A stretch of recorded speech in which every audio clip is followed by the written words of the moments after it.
This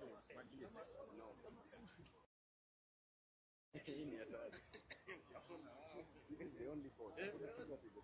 That force.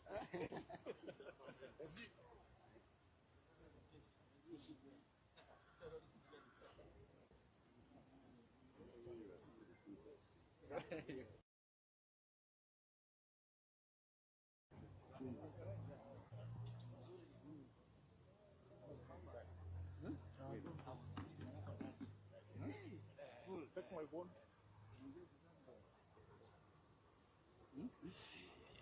Barien. I'm just saying how to do it.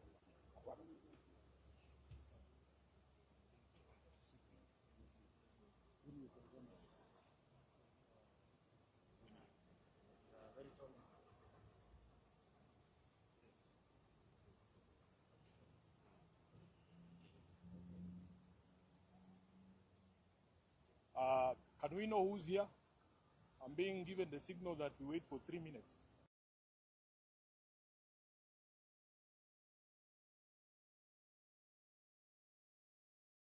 Against progress and liberal versus conservative clashes in our politics, we shouldn't fall for the allure of easy largesse and cheap promises made to the electorate for the sole purpose of perpetuating the age-old slavery visited on citizens of this nation by a regime lacking in legitimacy. I remain a loyal member and the duly elected Secretary General of the ODM party. I remain committed to the struggle for a fair, just and democratic Kenya. As I navigate this period, I ask for your prayers and goodwill, but most importantly, for all of you to remain vigilant in guarding the freedoms that Raila Odinga taught us never to compromise over. We are the generation that will reach Canaan, as envisaged by the late Raila Amolo Odinga. Nothing will distract us from this endeavor. I am grateful to all of you for all the messages of support, and I want to assure you that we will be back to the grassroots bigger and more energized, beginning this Sunday in Kitengela. Thank you very much, and God bless you.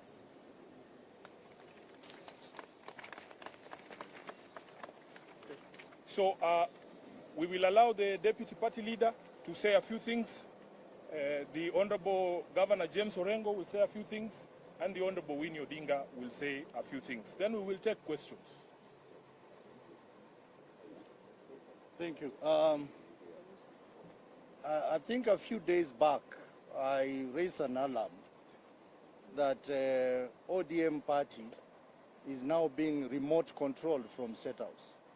And I also raised an alarm that there is an attempt to do a hostile takeover of ODM party.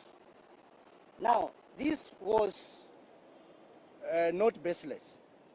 I want to inform you that last Friday, I received a call from chairperson of ODM, Madam Gladys Wanga. And Gladys Wanga gave the call to party leader, Oburu Odinga. And Honorable Oburu requested a meeting with me, which we set for Monday. And on that Monday, I requested that meeting I attend with the Secretary General, because it is important that the top leadership of the party discuss. And Honorable Buru came to that meeting with Junet Mohammed. The meeting was held at Honorable Bosire's house. And also we had our trustee, Amos Wako. And in that meeting, we raised a number of issues. One, which we agreed that the meeting of NEC that had been scheduled for Mombasa be delayed, be postponed until we get consensus in the party. We also agreed a team of trustees led by our elders, Honorable Amos Wako, Honorable Nyangnyong, Honorable James Orengo, Honorable Bosire and others, continue with the mediation process in the party. I am surprised that Honorable Buru told us that he needed to consult further. That consultation, he did not consult it with other key stakeholders in the party, but they proceeded that night to State House to consult William Ruto. And that's why two of us did not attend the NEC meeting, in Mombasa, because we were waiting for feedback from Honorable Buru as to whether the next meeting in Mombasa is happening or not. I am surprised that they went ahead and made very, very critical decision of removing Honorable Sifuna as the SG.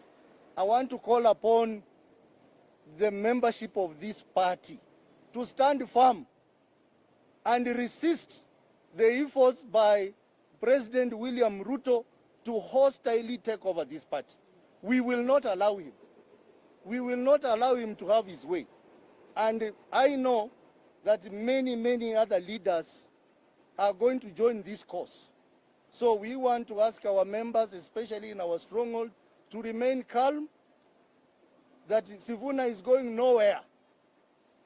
And I had said that if Sifuna goes, I will also go. I want to say that these members have agreed that we will fight the war, and we still recognize Sifuna as our legitimate Secretary General, as you will discover shortly. We want to say that there is a pair in this party which is an axis of evil. They know themselves, I'm not going to mention their name, who are working day and night to assist William Ruto to wreck this party. We will not allow you. And that's why we are saying, from this weekend, we are going to the people. We are going to our supporters, starting with Kitengela on Sunday, and on 21st, we are going to Vihiga, Kakamega, and Bungoma. So our people stay firm. We are not about to give up.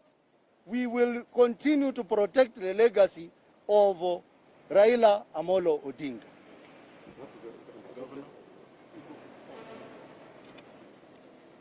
Thank you, ladies and gentlemen.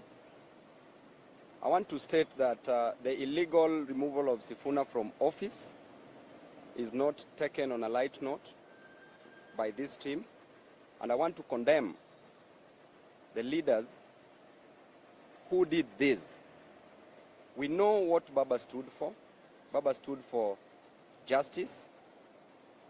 Baba stood for fair hearing and trial. And the meeting that took place in Mombasa was an illegal meeting. That was a kangaroo meeting that was set up to remove the current Secretary General of ODM, Edwin Sifuna, from office. I want to state that these leaders were seen at one point in Mombasa taking sacred oath to uphold and protect the party constitution, the same constitution that they are violating. There was no proper procedure that was followed. And I want to state that there is no way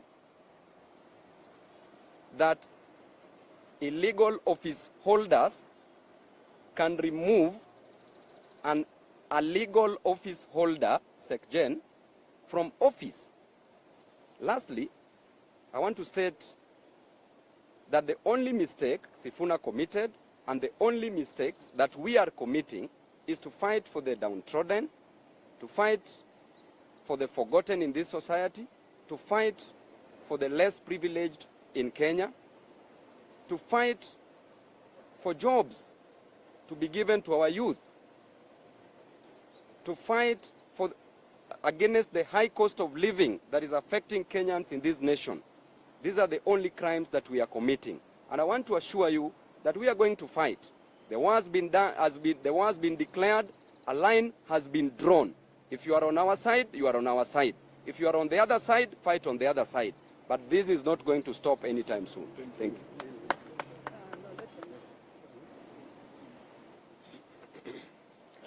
Thank you very much, members of the Fourth Estate, my colleagues here. The second casualty of this coup was removed as the Deputy Organizing Secretary via a WhatsApp message. You know very well that our party constitution, to remove a NEC member, it must be a resolution of the NEC. I was removed even before the NEC met. And I'm elected member of parliament on ODM ticket twice from a very volatile, extremely non-ODM zone. from Westland to the border of Malaba, the only member of parliament on ODM is Caleb Amis. And this is a person the ODM has removed through a WhatsApp message. This is a sad day. There is a time when we lost our election in 2013 and Baba declared democracy is on trial. The ODM democracy is indeed on trial.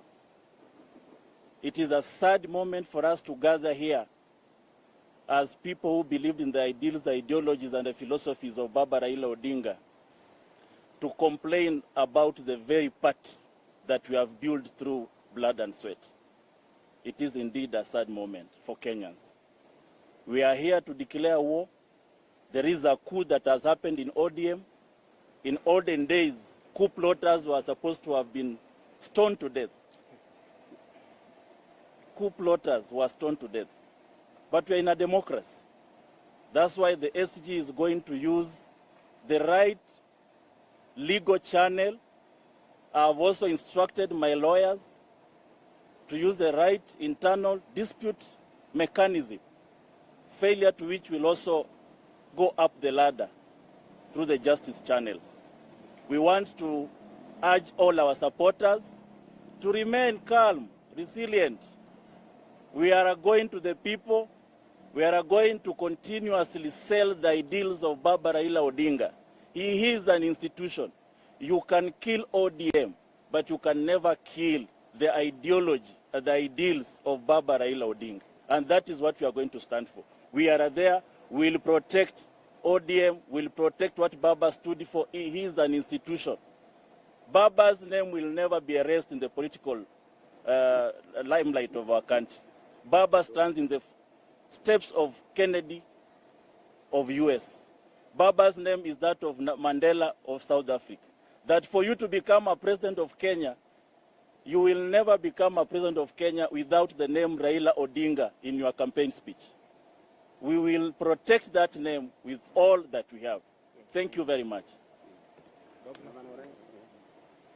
Thank you. I think the statement by the Secretary General was comprehensive, but I just will add one or two things. First, as I stand here, the Secretary General of the Orange Democratic Movement is Senator Edwin Sifuna. Shall I repeat for purpose of record and for all those who can hear us from all corners of this great country? Don't be deluded or cheated. The Secretary General of Raila's party, ODM, is one Edwin Sifuna. And Senator Sifuna has served the party for nearly 10 years. And he has been with Raila Odinga at very critical and crucial moments, including running the affairs of the party between two elections. In fact, involved in two elections, 2017 and 2022. During the entire life of Raila Amolo Odinga, and during the period in which Edwin Sifuna was the Secretary General, there is no single moment that Raila Odinga rebuked or criticized Edwin Sifuna in public in the discharge of his functions as Secretary General. I shudder to think that mere minions, people who have got no legitimacy in the entire country, can dare talk about Edwin Sifuna. Sifuna speaks for the party, and even today, Edwin Sifuna is speaking for the party. My first encounter with President Ruto when he was elected as president was in a village in Ugenya, some place called Orengo, and I told him, and if you watch the speeches I've made where President Ruto is, I have implored him not to kill political parties, because I could see this coming. That problem in ODM, and I like what Senator Ososi has said, the problem in ODM is President Ruto. We are asking President Ruto to let ODM go, let ODM alone. He has not taken it hostage. He is in possession of the party called ODM. He is convening meetings of organs of ODM, of course excluding Honorable Sifuna and Honorable Ososi. There are meetings that have taken place in Kilgoris, and the ones in State House are countless. Please, please, leave ODM alone. And I want to speak about the spirit of Raila Amolo Odinga. Raila Amolo Odinga fashioned a political party which was a people's movement. ODM is a people's movement. Is a movement of the people, for the people, by the people. And those who are showing themselves out as leaders of ODM, please go to the people. And I'm sure you will not go to the people because you know what the people feel. I was very proud with the people in Busia when we were in Busia. I could see Raila Amolo Odinga alive. Those are the kind of meetings Raila Amolo Odinga used to have. So as we move forward, we are not a party of the status quo. We are a party for change. We are a progressive party and not a reactionary party. President Mwalimu Julius Nyerere once told the people of Tanzania, and particularly to the leadership and membership of CCM, that people in Tanzania are looking for change. He was addressing the membership and leadership of CCM, and he said the people of Tanzania are looking for change. If they cannot get that change within CCM, they look for it outside CCM. Watanzania wanataka mageuzi. Na wakikosa kupata mageuzi ndani ya CCM, wataitafuta nje ya CCM. Sisi kama wafuasi wa Raila Amolo Odinga tutaendelea kupigania mageuzi na tutatumia chombo ya Raila Amolo Odinga ambayo ni ODM, na kamwe hatutachoka.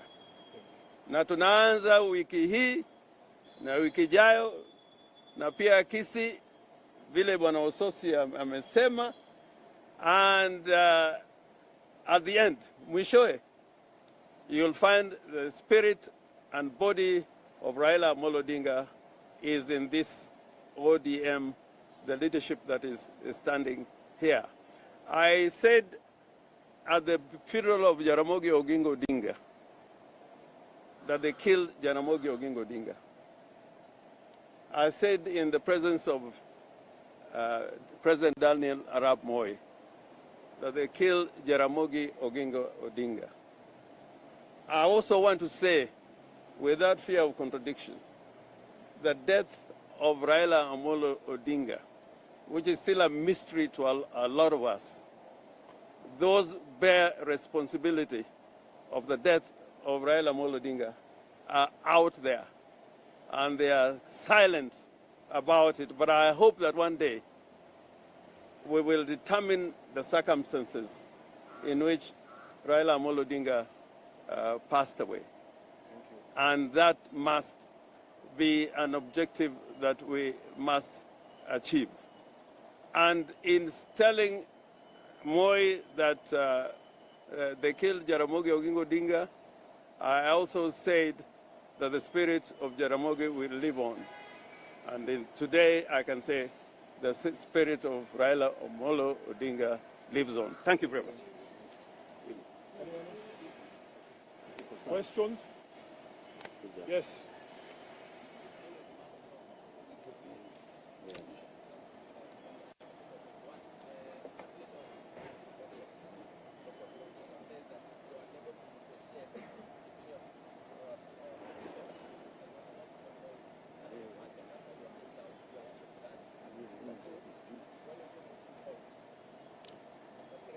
First of all, yes.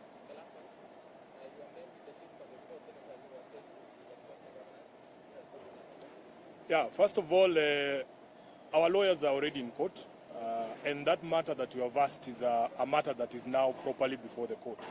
Let those who have made those accusations come and explain to us how I confused party position with my own opinion.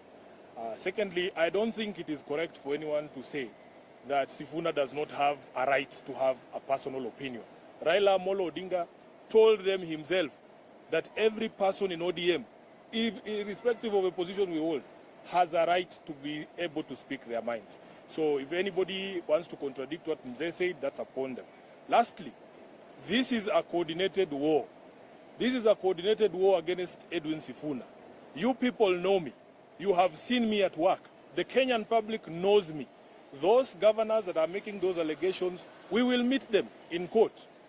In court, because it is very defamatory for you to stand up and say, I have extorted you. If I have ever extorted you, you bring the evidence for the Kenyans to be able to see. And we will handle that matter. In fact, it is already a subject of discussion in the Senate.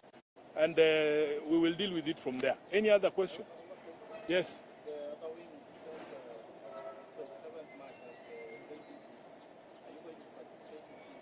I am the SG of ODM. We will go to that NDC. We are still members of ODM. These are delegates of ODM. We will go to that NDC. There's no one who can kick us out of the party. Yes.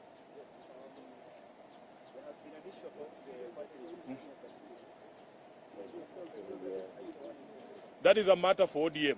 That is not a matter for the public. We know where the certificate is. I think we are done with this presser. Let us continue to thank you. Irene, what is it we have not covered? No, it's okay.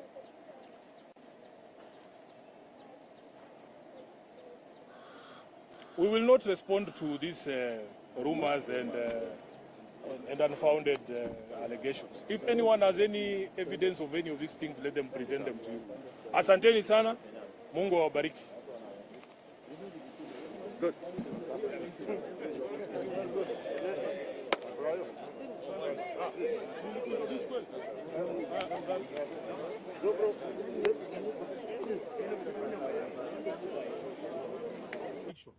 That this action is illegal and procedural and a blatant violation of the ODM constitution as well as the principles of natural justice. At no time have I been informed of any allegations against me, be they of indiscipline, insubordination, or incompetence in the execution of my duties as the Secretary General.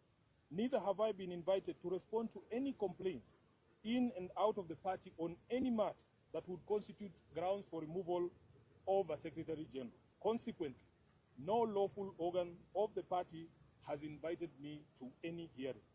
Indeed, as far as internal differences in opinion go, my only cry is that I have refused and I oppose any plans and schemes within the party to support President William Ruto's re-election, because I have held and continue to hold the firm position that this country cannot afford another 5 years of this expensive, divisive, incompetent, and disastrous Ruto misadventure. Kleptocracy is not a philosophy that an entire nation can give a second chance. This month marks the beginning of my 9th year as SG of ODM. I am the longest serving individual in that position.